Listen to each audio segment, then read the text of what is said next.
Right, test number one. Broken finger. I'm having to do it with left hand lead. So grooves are fine, but this is weird. I'm doing a normal 5 in my left and an extreme in my right because I've got no fulcrum power. The idea of this really, I think, for me, is just to help other drummers who might break little fingers, bottom two fingers, and work around. I'm not saying I'm a guru or I know all of this shit. I'm just saying I've been playing for 20 years. I've got a lot of experience and I've been professional for over a decade now. So when, you know, obviously it's really helpful to, disco beats are going to be your easiest go-to for anything you can fit a disco beat on, depending on your confidence, because it's linear. That's one hand. It's 8 notes, right? That's all we're doing. So that's step number one, easy.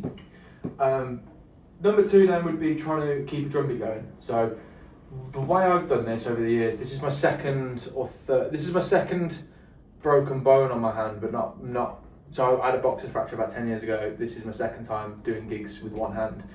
The way I've developed it is you go an 8th note beat again, but you're going to close your hi-hat foot on the snares.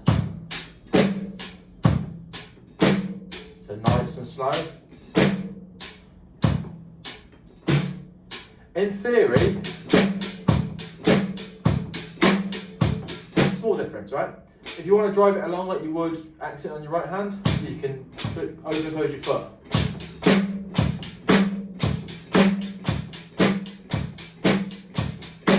Bit more effort, payoff's not always worth it. When you do something like this, for me, the payoff is always going to be less is more. So your drum fills are going to be like a,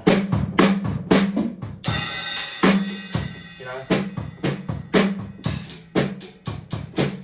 But the big one I've been working on recently, I had a discussion with a friend of mine.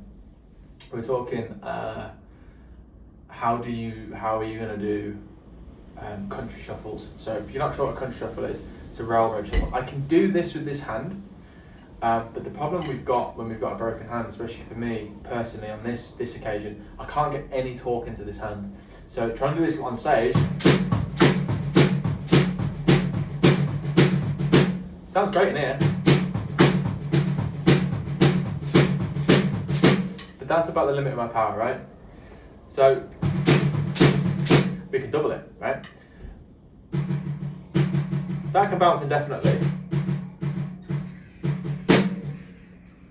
Crows, I don't know if you can hear that. So I'm going right, left, left. So essentially that last left is the start of the bar. So I'm going left, right, left, right, left, right. So what I mean? It's a bit what we want to explain. So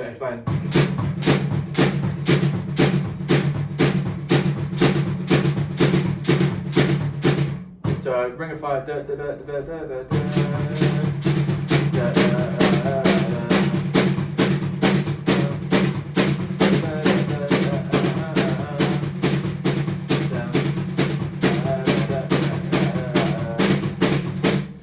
So, moral of the story really is twofold. This is a really quick lesson. Not sure if I'm going to load this yet, but if I do, give me a like.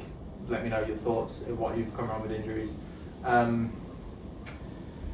Moral of the story is 1, don't break your fucking hand if you're a drummer, and 2, practice your rudiments, because I never thought accenting that would be so useful.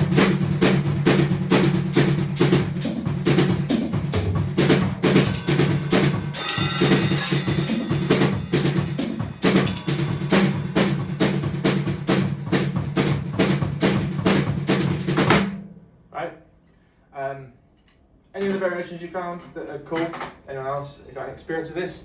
Let me know, because I've been trying to get everyone's experience on this, and no one seems to have any advice. I feel like I'm the only drummer who's really tackled this, at least out of my friendship groups and things like that.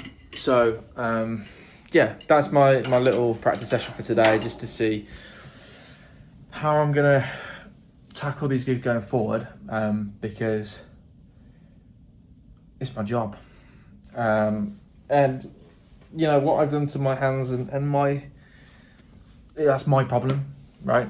And the gigs should I have every right to call the gigs off, but I feel like it's my responsibility as a professional to go, no, I made this commitment to you, and I'm going to ensure that I can deliver this gig, no matter what the cost. Obviously, I'm not going to make the break worse. I don't want to do that, and that's exactly why I'm exploring sticking patterns. But yeah, let me know the workarounds of the people who've come around. I'm hoping this finds the right audience, really. This is a really quick, crappy video on my phone. It's like 5 minutes, just because I had a bit of time spare before I go train. Now I go to the gym, one-handed training only.